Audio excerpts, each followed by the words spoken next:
12వ దావీదు సంకీర్తన అనగా కోరహు కుమారుల కీర్తన 6వ వచనాన్ని నేను చదువుతున్నాను, మీరందరూ జాగ్రత్తగా చూడండి.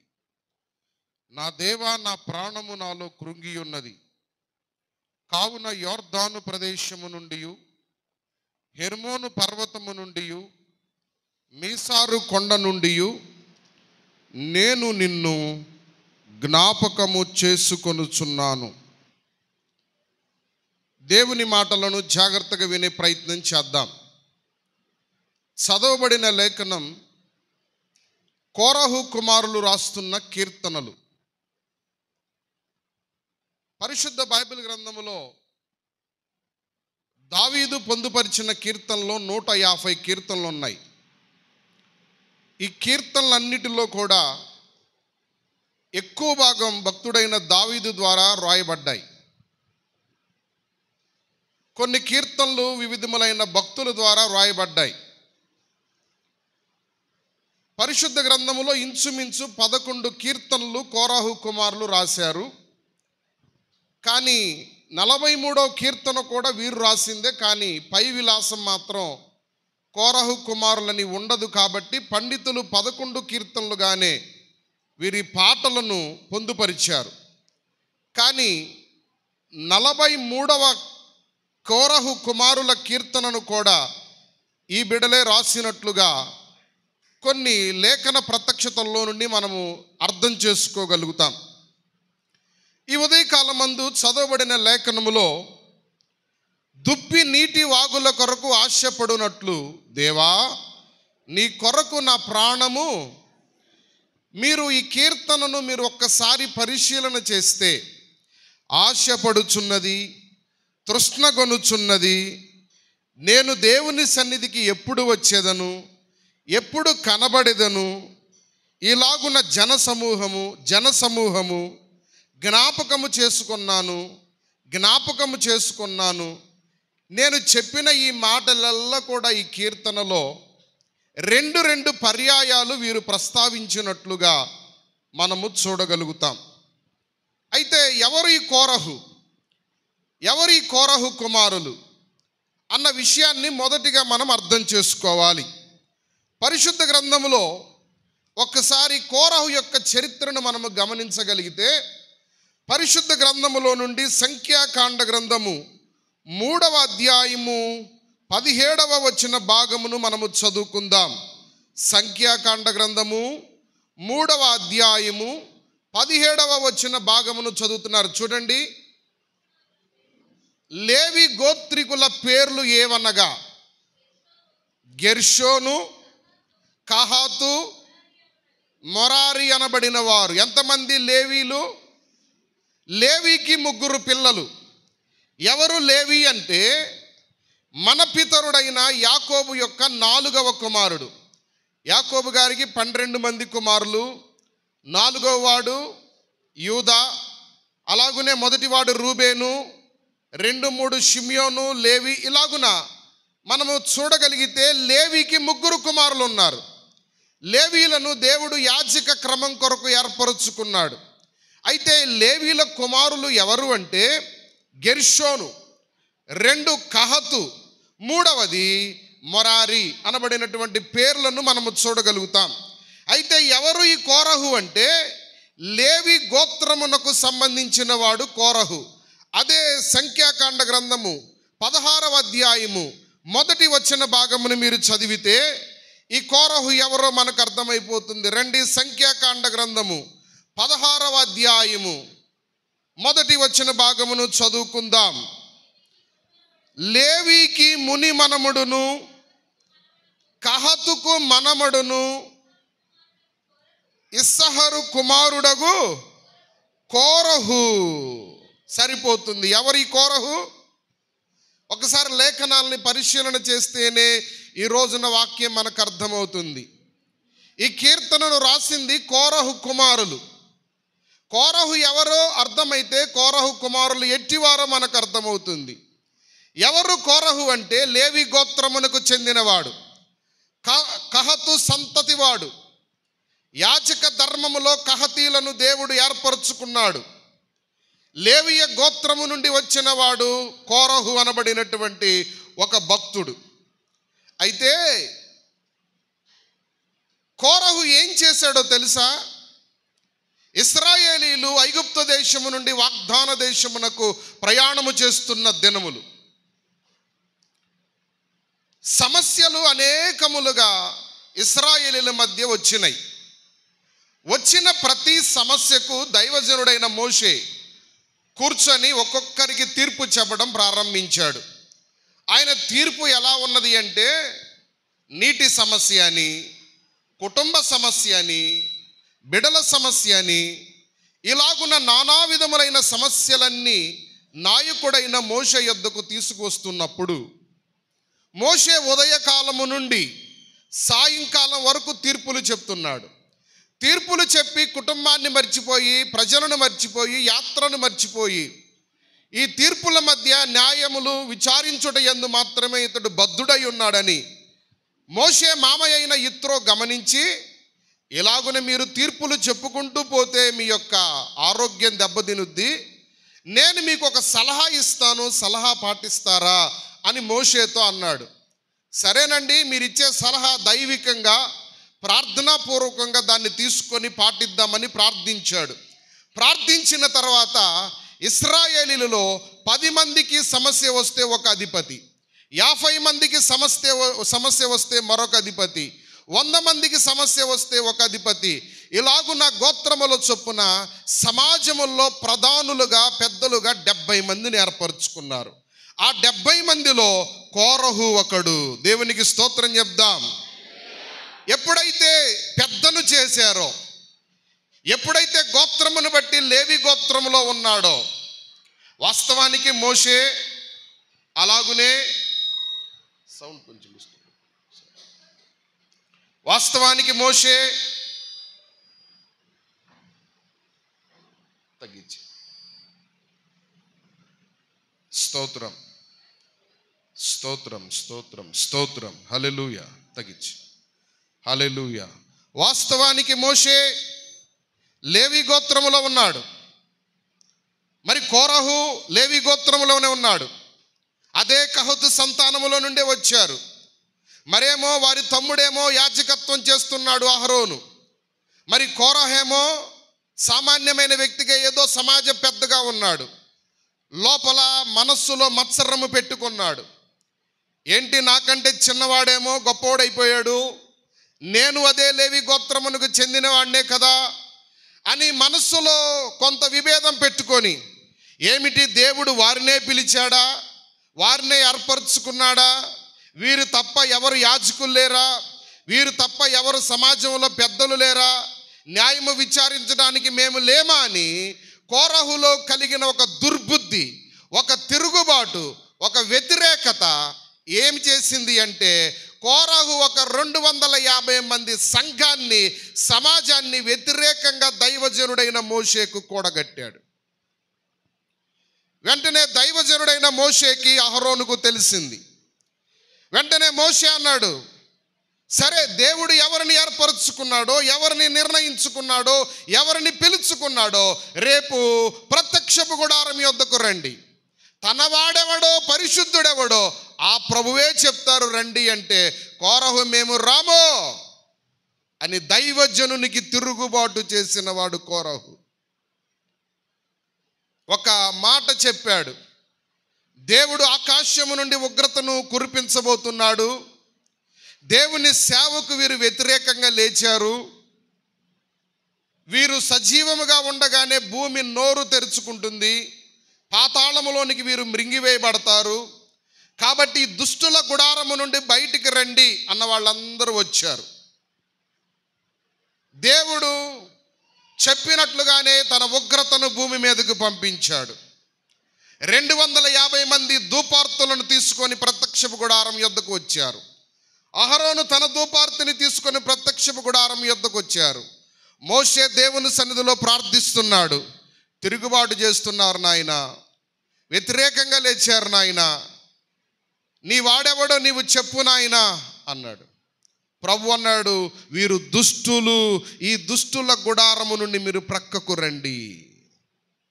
కొంతమంది విన్నవారు, బుద్ధి కలిగిన వారు, జ్ఞానము కలిగిన వారు ఆ గుడారంలో నుండి ప్రక్కకు వచ్చారు.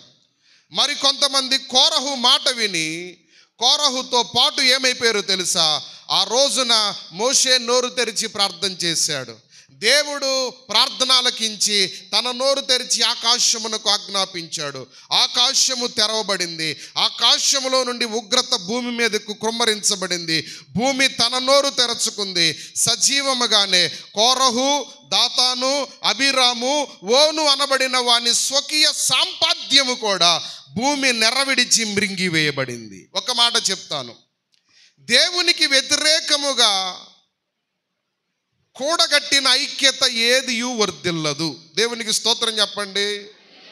దేవుని సన్నిధికి, సేవకునికి, మందిరానికి, ప్రజలకు ఏదైతే విరోధముగా నీవు లేస్తావో దేవుని ఉగ్రత సమీపముగా ఉన్నది అన్న సత్యమును నీవు మరచిపోకూడదు అని ప్రభు నామమున మీకు మనవి చేయుచున్నాను. అలాగున కోరహు నశించిపోయాడు. కోరహు కూడగట్టిన సమాజం నశించిపోయింది. దాతాను, అబీరాము, ఓను అనబడిన వారు నశించిపోయారు.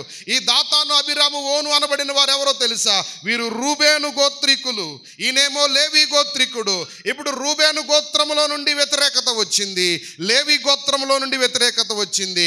ఎవరు ప్రత్యక్షపు గుడారానికి, మోషేకి, సర్వ సమాజానికి ఎదురు తిరిగారో, తిరుగుబాటు చేశారో వారందరూ ఏమైపోయారంటే పాతాళములోనికి వెళ్ళిపోయారు. స్తోత్రం చెప్పండి ఒకసారి. హల్లెలూయా. గట్టిగా స్తోత్రం చెప్దాం. అయితే మరి కోరహు కుమారులు ఎలాగ బ్రతికి ఉన్నారు? బైబిల్ ఏమంటుంది? కోరహు స్వకీయ సాంపాద్యము భూమిలోకి వెళ్ళిపోతే, సజీవంగా భూమి వారిని మృంగివేస్తే, మరి కోరహు కుమారులు ఎలాగూ బ్రతికారు? వారు బ్రతికి కీర్తనలు ఎలాగూ రాశారు అంటే చరిత్ర చెప్తున్న మాట. రండి, నిర్గమకాండము 6వ అధ్యాయము 24వ వచనములో లేఖనాన్ని పరిశీలన చేస్తే కోరహు కుమారుల పేర్లు ఉన్నాయి. చూడండి, పరిశుద్ధ గ్రంథం నిర్గమకాండము 6వ అధ్యాయము 24వ వచనములో కోరహు కుమారులు అస్సీరు, అబియా, ఎవరండి? ఇలాగున ఉన్నారు. ఎంతమంది ఉన్నారో తెలుసా? 4 కుమారులు మిగిలారు కోరహుకి. ఎవరు? 4 కుమారులు. జాగ్రత్తగా వినండి. ఈ 4 కుమారుల్లో సాపు అనేవాడు చిన్నవాడు. ఎవరు? షాపు కాదు, సాపు. సాపు అనేవాడు చిన్నవాడు. ఈ చిన్నవాడికి చిన్ననాటి నుండి భయభక్తులు ఎక్కువ, విధేయత కలిగిన వాడు, దైవికమైనటువంటి ఆలోచన కలిగిన వాడు. ఈ ప్రళయం దిగొస్తున్నప్పుడు, భూమి తన నోరు తెరుచుచున్నప్పుడు ఇవన్నీ గమనిస్తున్న సాపు తన 3 అన్నలతో చెప్పాడు, అన్నలారా, మన తండ్రి మోషే పెదనాన్నకు వ్యతిరేకంగా కొంతమందిని కూడగట్టి నష్టపోతున్నాడు. మనమైతే చావకూడదు. మనం ఏం చేద్దామో తెలుసా? మోషే పెదనాయన దగ్గరికి వెళదాం, ఆయన్ని బ్రతిమలాడుకుంటే ప్రాణభిక్ష పెడతాడు అని సాపు చెప్తే తక్కిన అన్నదమ్ములు అన్నారు, వాస్తవే నాన్న నువ్వు చెప్పింది. ఒకవేళ ఈ శిక్ష మోషే వేస్తే మోషే ప్రాణభిక్ష పెడతాడు. కానీ శిక్షను ఇచ్చింది ఎవరిక్కడ? తండ్రి అయిన దేవుడు. ఇప్పుడు తండ్రి అయిన దేవుడు యొద్ద నుండి ఈ ప్రళయం వచ్చింది కాబట్టి మోషే పెదనాని ఏమీ చేయలేడు. ఒక పని చేద్దాం, మనం 4 కలిసి బలిపీఠపు కొమ్ములను 4 కొమ్ములను మనం పట్టుకుందాం. బ్రతికితే బ్రతుకుతాం, చనిపోతే చనిపోతాం. మీరు బైబిల్లో లేని విషయాలు ఎలా చెప్తున్నారు పాస్టర్ గారు అని వచ్చు. మీరు బైబిల్లో ఉన్నదే చెప్తాను, లేనిది ఎప్పుడు చెప్పను. 43వ కీర్తన కూడా వీరే రాశారు అనడానికి మరొక ఉదాహరణ. రండి, 43వ కోరహు కుమారుల కీర్తనలు అంటారు. ఇక్కడ ఒక మాట చెప్తారు, ఎక్కువగా బలిపీఠం మీద వీరు కీర్తనలు రాస్తున్నారు. ఇక్కడ చూడండి 4వ వచనములో, అప్పుడు నేను దేవుని బలిపీఠమునొద్దకు నాకు ఆనంద సంతోషములు కలుగజేయు దేవుని యొద్దకు చేరెదను. దేవా, నా దేవా సితారా వాయించుచు నీకు కృతజ్ఞతాస్తుతులు చెల్లించుచున్నాను. స్తోత్రం చెప్పండి ఒకసారి, గట్టిగా చెప్పాలి. కోరహు ఎవరో చెప్పాను మీకు, కోరహు ఎట్టివాడో చెప్పాను, కోరహు కుమారులు ఎవరో ఎంతమందో చెప్పాను. ఈ నలుగురు కలిసి తీసుకున్న నిర్ణయం వీరిని బ్రతికించింది అనడానికి ఈ 43వ కోరహు కుమారుల కీర్తన 4వ వచనం, 84వ కోరహు కుమారుల కీర్తన కూడా చూడొచ్చు. అంటారు, నీ బలిపీఠము యొద్దనే పిచ్చుకలకు. ఒక్కసారి నా వైపు చూడండి. బలిపీఠం మీద నిత్యము అగ్ని మండుతుంది. అక్కడ ఎలాగున ఈ కోరహు కుమారులు నివాసం ఏర్పరచుకున్నారు. పిచ్చుక విలువలేనిది. పిచ్చుక చాలా తేలికైన జీవి. పరిశుద్ధ గ్రంథములోనే పిచ్చుక చాలా అతి తక్కువ ఖరీదు కలిగినది అని లేఖనాలు అనేక విషయాలు చెప్పాయి. బైబిల్ని మీరు కాస్త గమనించగలిగితే దేవుని బిడ్డలారా, ఇప్పుడు కీర్తనలు వారు ఏవి రాసినా కూడా బలిపీఠము, దేవుని సన్నిధి, మందిరం, ఈ 3 విషయాలు ప్రస్తావించకుండా వారు ఏ కీర్తనలు రాయలేదు. వారంటారు 43వ కీర్తనలో, మాకు ఆనంద సంతోషములు కలుగు చేయు దేవుని బలిపీఠం. ఈ రోజున మా ఆనందం, ఈ రోజున మా సంతోషం, ఈ రోజున మేము బ్రతికి బట్ట కట్టి ఉన్నామంటే మమ్మల్ని బ్రతికించిన బలిపీఠం. దేవునికి స్తోత్రం చెప్దాం. మమ్మల్ని బ్రతికించిన బలిపీఠము యొద్ద మేము ఏమి చేస్తామంటే కృతజ్ఞతాస్తుతులు చెల్లిస్తాం. 84వ కీర్తన కూడా మీరు చూస్తే, నీ బలిపీఠమునొద్ద, నీ ఆవరణమునొద్ద భక్తిహీనుల గుడారములో నివసించుట కంటే నా దేవుని ఆవరణములో ఉండుట ఎంత మేలు అని కీర్తన రాస్తారు. దేవుని బిడ్డలారా, బలిపీఠం మీద నిత్యము అగ్ని మండుచుంటే పిచ్చుక ఒకవేళ అక్కడ గూడు కట్టుకున్న అగ్నికి పిచ్చుక ఏమైపోయింది చెప్పాలి? ఏమైపోయింది? ఆహుతి అయిపోయింది. బలిపీఠం మీద నిత్యము వధ జరుగుతుంది, రక్తపాతం ఉంది అక్కడ, బలి రక్తం అక్కడ ఉన్నది బలిపీఠం మీద. ఇప్పుడు వారు కీర్తన రాస్తూ వర్ణనతో ఉదహరించుకొని వారిలో వారు మాట్లాడుకుంటున్నారు.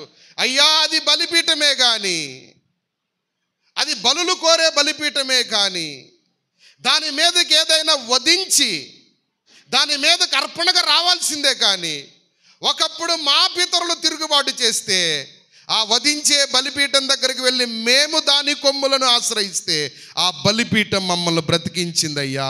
ఓర పిచ్చుక లాంటి మా బ్రతుకులు, ఎన్నిక లేని మా బ్రతుకులు, యోగ్యత లేని మా బ్రతుకులకు ఆనందము సంతోషము కలిగిందంటే ఆ బలిపీఠము, మమ్మల్ని బ్రతికించిన బలిపీఠము దగ్గరకు కృతజ్ఞతాస్తుతి పాటలు పాడుతామని కీర్తనలు రాసుకున్నారు. స్తోత్రం చెప్పండి, గట్టిగా చెప్పండి ఒకసారి. హల్లెలూయా, హల్లెలూయా. అది బలిపీఠమే, అది నిత్యము మండుచున్న బలిపీఠమే, ఆకాశము నుండి దేవుని అగ్ని వచ్చుచున్న బలిపీఠమే. కానీ ఆ బలిపీఠము మమ్మల్ని బలి కోరటం లేదు. ఎందుకంటే మా మీదకు వచ్చే ఉగ్రత, మా మీదకు వచ్చే శాపం, మా మీదకు వచ్చే తీర్పు, మా మీదకు వచ్చే కష్టం, మా మీదకు వచ్చే ప్రళయమును ఆ అగ్ని ఏమి చేస్తుందంటే మా మీదకు పడుతున్న బాణములు అగ్ని కాల్చివేస్తుంది. చప్పట్లు కొట్టి ప్రభుని మహిమపరచాలి. అది బలిపీఠమే, దాని మీద రక్తం ఉన్నది, అది బలిపీఠమే, దాని మీద చమరబడుతున్నది. కానీ మమ్మల్ని బలి కోరటం లేదు. ఆ రక్తము మాకు కాపుదలగా ఉన్నది, మమ్మల్ని బ్రతికించిన బలిపీఠం. స్తోత్రం. ఇంతకీ వీరు బ్రతికి ఉండడానికి కారణం, బలిపీఠపు కొమ్ములను పట్టుకొని వీరు బ్రతికిపోయారు. బ్రతికిపోయిన వారు ధర్మశాస్త్రానికి బద్దులైపోయారు. ధర్మశాస్త్రానికి బద్దులై జీవిస్తున్నవారు సున్నతి క్రమాల్లోనికి వెళ్ళిపోయారు. మందిరానుభవం కలిగారు, ఎదుగుతున్నారు, దైవభక్తి నేర్చుకుంటున్నారు. అయితే దేవుని మందిరములో వీరికి ఒక పరిచర్య అప్పగించబడింది. మొట్టమొదట సియోనులో గుడారం ఉన్నది. అందరూ అనండి ఒకసారి. చూస్తారా బైబిల్లో నుండి ఒకసారి? 76వ దావీదు సంకీర్తన మొదటి నుండి కొన్ని వచనాలను మనము గమనము చేసుకోగలిగితే, యూదాలో దేవుడు ప్రసిద్ధుడు, ఇశ్రాయేలులో ఆయన నామం గొప్పది, షాలేములో ఆయన గుడారం ఉన్నది, సియోనులో ఆయన ఆలయం ఉన్నది. అక్కడ కేడెములను, కత్తులను, యుద్ధాయుధములను ఆయన ఏమి చేస్తున్నారంటే విర్రగొట్టుచున్నాడు. రెండు చేతులెత్తి ఏం చేయాలి? ఎక్కడుంది గుడారము? సొలొమోను మందిరము కట్టక ముందు మందస్సము సియోను అనబడినటువంటి స్థానములో గుడారములో ఉన్నది. అదే దేవుని మందిరం. ఆ మందిరము యొద్ద, ఆ మందిర ద్వారము యొద్ద, ఆ మందిర ఆవరణము యొద్ద కోరహు కుమారులు ఏం చేస్తున్నారు అంటే కృతజ్ఞతా పాటలు పాడుచున్నారు. స్తోత్రం చెప్పండి. రైట్, బానే ఉంది. కోరహు కుమారులు పాడుతూ స్తుతిస్తూ ఎవరైతే దేవునికి దూరం అయిపోయారో, ఎవరైతే సన్నిధికి రాకుండా ఉన్నారో, ఎవరైతే సన్నిధిని నిర్లక్ష్యం చేస్తున్నారో, ఎవరైతే మందిరాన్ని మర్చిపోయారో, మందిరానుభవాన్ని, సన్నిధి అనుభవాన్ని విడిచిపెట్టి లోకమునకు బద్దులై బ్రతుకుతున్నారో వారిని మందిరానికి నడిపించారంట. స్తోత్రం. వారు జ్ఞాపకానికి తెచ్చుకుంటున్నారు. మేము ఎంతమందిని మందిరానికి నడిపించామో ఆ సంగతిని మేము జ్ఞాపకం చేసుకుంటున్నప్పుడు మా ప్రాణము మాలో కృంగిపోయింది. మందిరానికి నడిపిస్తే ప్రాణం ఎందుకు కృంగిపోవాలి? మంచి పనే కదా, సంతోషించదగిన పనే కదా. మరి వీరి ప్రాణం ఎందుకు కృంగిపోయిందంటే కారణాలు రెండు. రెండవ కారణం ఈ పూట మనం వినబోతున్నాం. మొదటి కారణం ఏమిటి అంటే గుడారం యొద్ద వీరు కృతజ్ఞతాస్తుతులు చెల్లిస్తున్నారు, నైవేద్యములు జరుగుతున్నాయి, స్తోత్ర హోమములు జరుగుతున్నాయి, ధర్మశాస్త్రానికి బద్ధులై పారాయణము చేస్తూ ప్రతి భక్తి కలిగిన యూదుడు భయభక్తులు కలిగి దేవుణ్ణి ఆరాధిస్తున్న వేళ, దేవుని సన్నిధిలో భక్తి కలిగి జీవిస్తున్న వేళ, వీరు దేవుణ్ణి స్తుతిస్తున్న వేళ మందిరంలో కొంతమంది ప్రజలు ఉంటారు. వీరు ఎవరంటే ఆనాడు సియోను గుడారములో ఉన్నట్లుగానే నేటి సంఘాల్లో కూడా ఉన్నారు. లేరా? ఉన్నారు. ఎవరు వీరు? పాటలు పాడుతున్నారు, బాగా పాడుతున్నారు. ఎవరు ఈ పిల్లలు? భలే ఆరాధన చేస్తున్నారు. గుడారములోనికి రాగానే రమ్యమైన కీర్తనలు పాడుతున్నారు. ఎవరు వీరు అని వాకపు చేసి విచారిస్తే వీళ్ళు తెలీదా మీకు? వీళ్ళు ఎవరు అనుకున్నా? వీళ్ళ నానున్నాడే, తిరుగుబాటు చేశాడే, వీళ్ళు అట్లా అయ్యారే, వీళ్ళు ఇట్లా అయిపోయారే, వీళ్ళ పితరులు ఇదే, వీళ్ళ పితరులు అట్లాగే అని ప్రజలు విమర్శ చేయటం ప్రారంభించారు. ఎవరో వీరు? ఎవరి ద్వారా మందిరానుభవంలోనికి వచ్చారో వారినే తిరిగి విమర్శించడం ప్రారంభించారు. ఈ రోజుల్లో కూడా ఎవరి ద్వారా వాక్యం వింటున్నారో, ఎవరి ద్వారా ఆత్మ సంబంధంగా బలపడుతున్నారో వారినే విమర్శించేవారు లేకపోలేదు బయటికి వెళ్ళి. ఆ రోజున కోరహు కుమారులను విమర్శించినట్లే నేడు అనేక మంది దేవుని బిడ్డలను, తలాంతులు కలిగిన వారిని, పాడగలిగిన వారిని, బోధించగలిగిన వారిని, ప్రార్థించగలిగిన వారిని, ఒక ఆమె ప్రార్థనలో బాగా ఏడుస్తుంది అనుకో, అబ్బో ఏడవడానికి వచ్చింది. వీళ్ళెవరో? విమర్శించే గుంపు. అందుకనే వారు రాస్తూ అంటారు, మేము దేవుని మందిరానికి ఆ వ్యక్తిని నడిపిస్తే ఆ వ్యక్తే మమ్మల్ని ఈ రోజున ఏమంటున్నాడు? పండగలకు, సమూహాలకు, ఉత్సవాలకు మాతో వెంటబెట్టుకొని తీసుకెళ్ళి స్తుతి ఆరాధనలో వారిని కలిపితే ఎవరు అడిగారట, ఎవరు కోరహు కుమారులు అంటే, కోరహు కుమారులు అని చెప్పట్లేదంట, తిరుగుబాటు కుమారులని మాట్లాడారంట. ఆ మాట విన్న వారికి బాధ కలిగి మందిరాన్ని జ్ఞాపకం చేసుకుంటూ మొదటి 5 వచనాల్లో వారు ప్రజల నుండి వచ్చిన వ్యతిరేకతను బట్టి ప్రాణము కృంగిపోయింది. రెండవ సందర్భం ఎందుకు ప్రాణము కృంగిపోయింది అంటే, మీలో చాలామందికి ఒక డౌట్ ఉంది. ఇంకా బలిపీఠమును పట్టుకొని బ్రతికారన్నారు పాస్టర్ గారు, అసలు వాళ్ళు చచ్చిపోయారో చావలేదో మీరేదో ఎక్కడో చరిత్రలాగా చెప్తున్నారు.